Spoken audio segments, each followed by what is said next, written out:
Arrêter la dépréciation du franc congolais et stabiliser les cadres macroéconomiques afin d'assurer une bonne relance économique du pays.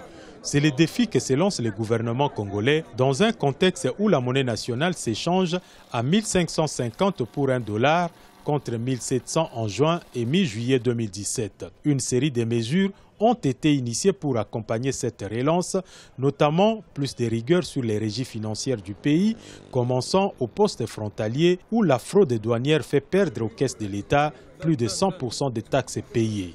Adoptées dernièrement par le Conseil des ministres, ces mesures sont certaines de portée générale. Elles portent notamment sur la suppression des taxes illégales, des frais administratifs d'intervention diverses exigés par différents services aux postes frontaliers ou ailleurs sur le territoire national, la lutte contre la fraude, la contrebande, l'évasion fiscale, le renforcement des sanctions administratives et des poursuites judiciaires contre les agents de l'État. Dans une conférence de presse animée conjointement par le ministre des Finances et le gouverneur de la Banque centrale du Congo, ce dernier a déclaré mettre fin à l'usage de la planche à billets, considérée entre autres comme la cause de la dépréciation du franc congolais.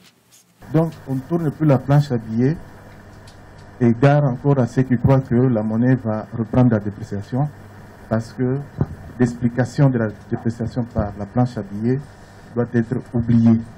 C'est un défi que se lance le gouvernement congolais pour une économie caractérisée par un ralentissement des taux de croissance du PIB réel, passé de 9,5% en 2014 à 2,4% en 2016. Si les mesures initiées pourraient apporter un plus à cette lutte, nombre d'analystes estiment cependant que la croissance de la production intérieure reste la pièce maîtresse pour une meilleure relance économique.